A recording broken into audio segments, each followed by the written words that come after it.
Salut tout le monde, j'espère que vous allez bien. Bienvenue dans ma chaîne. Dans cette vidéo, nous allons découvrir le discours direct et le discours indirect.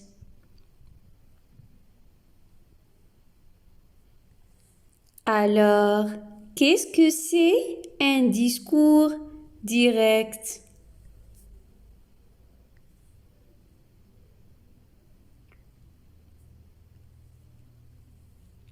Définition. Le discours direct consiste à rapporter les paroles de quelqu'un telles qu'elles ont été prononcées. C'est-à-dire que les paroles sont rapportées telles quelles, sans être modifiées. Exemple, Ahmed dit « J'ai réussi à l'examen ». C'est Ahmed qui dit « J'ai réussi à l'examen ». Comme vous voyez, les paroles sont rapportées telles quelles. On remarque dans le discours direct la présence des guillemets précédés de 2 points et un verbe introducteur. Ici, le verbe introducteur, c'est dit.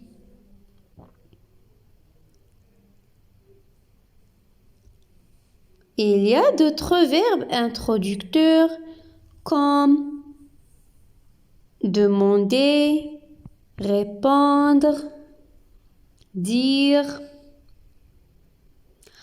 On peut également trouver dans le discours direct des points d'interrogation ou d'exclamation. Je répète, le discours direct, les paroles sont rapportées telles quelles, sans être modifiées. Les indices formels du discours direct sont les 2 points et les guillemets. On passe maintenant au discours indirect. Le discours indirect est utilisé pour rapporter les paroles de quelqu'un en les subordonnant à l'aide de la conjonction que. C'est le cas de la phrase déclarative. Exemple, Ahmed dit qu'il a réussi à l'examen. Regardez ici, la première remarque, c'est l'absence des guillemets ainsi que les points d'interrogation et d'exclamation et aussi les 2 points. Donc, le discours indirect se caractérise par l'absence des guillemets ainsi que les points d'interrogation et d'exclamation.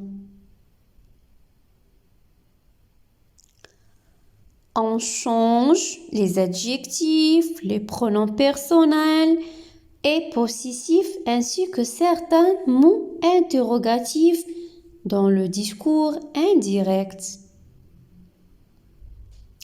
Attention, notez bien que le sens de la phrase ne change pas en passant du discours direct au discours indirect. 。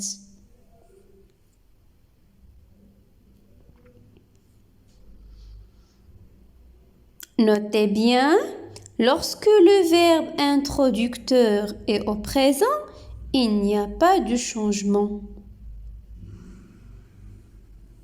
Soit dans les temps des verbes, ainsi que dans les indicateurs spatio-temporels. Par contre, lorsque le verbe introducteur est au passé, on applique des changements dans les indicateurs spatio-temporels.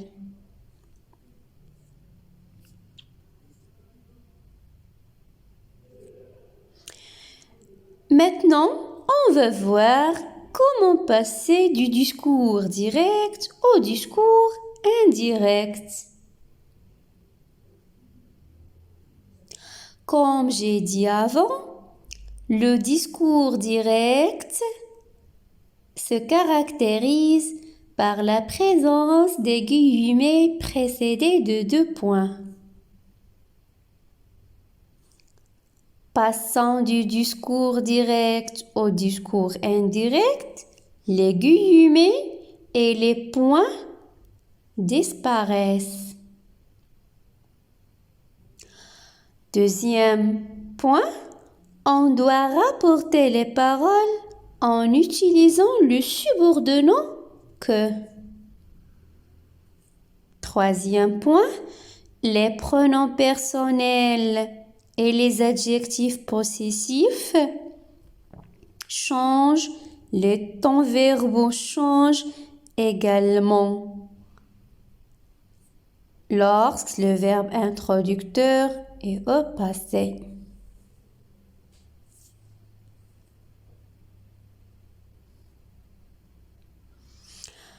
Dans ce tableau, on va voir les modifications qui se passent en passant du discours direct au discours indirect lorsque le verbe introducteur est au passé. Premier exemple, elle m'a dit « Je suis heureuse ». Le verbe introducteur ici, c'est le verbe dire. Il est au passé composé. Donc, au discours direct, le temps du verbe change. Elle m'a dit je suis heureuse. Le verbe dans cette phrase, c'est suis. C'est le verbe être au présent de l'indicatif. Le présent de l'indicatif devient imparfait au discours indirect. On dit alors, elle m'a dit qu'elle était heureuse. Deuxième exemple, elle m'a dit j'ai été heureuse. Le verbe ici, il est conjugué au passé composé. Au discours indirect, le passé composé devient plus que parfait. Elle m'a dit qu'elle avait été heureuse. Dernier exemple, c'est le cas où le verbe est au futur simple. Elle m'a dit je serai heureuse. Le futur simple devient au discours indirect un conditionnel présent. Elle m'a dit qu'elle serait heureuse. N'oubliez pas que si le verbe introducteur est au présent, il n'y a pas de changement. On passe maintenant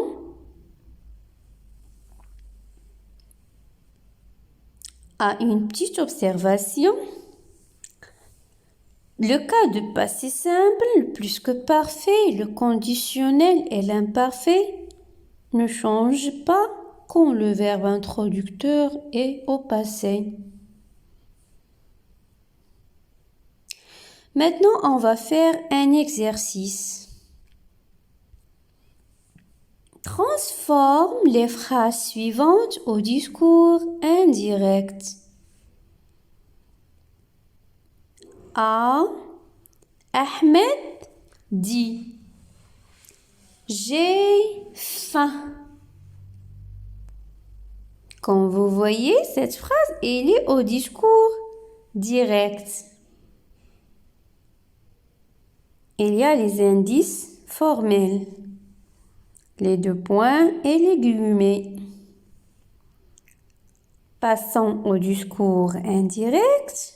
On dit: Ahmed dit qu'il a faim. Comme vous voyez, il n'y a pas de changement car le verbe introducteur est au présent. Deuxième exemple, le docteur m'a dit: vous avez des problèmes dans la gorge. Le verbe introducteur ici est au passé. Donc, il y a une modification du ton du verbe. Au discours indirect, on dit: le docteur m'a dit que j'avais des problèmes dans la gorge. Le présent devient imparfait. Troisième exemple, la maîtresse dit à ses élèves: vous aurez un contrôle demain. Le verbe introducteur est au passé composé, donc il y a des modifications du ton. Vous aurez un contrôle demain. Aurait, c'est le verbe avoir au futur. Au discours indirect, le futur devient un conditionnel présent. Alors, la réponse, la maîtresse dit à ses élèves qu'ils auraient un contrôle le lendemain. Alors, comme vous voyez, demain devient le lendemain.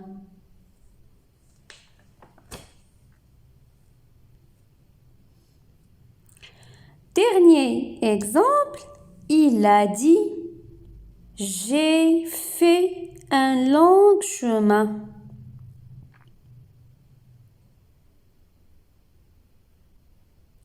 Toujours le verbe introducteur est au passé composé.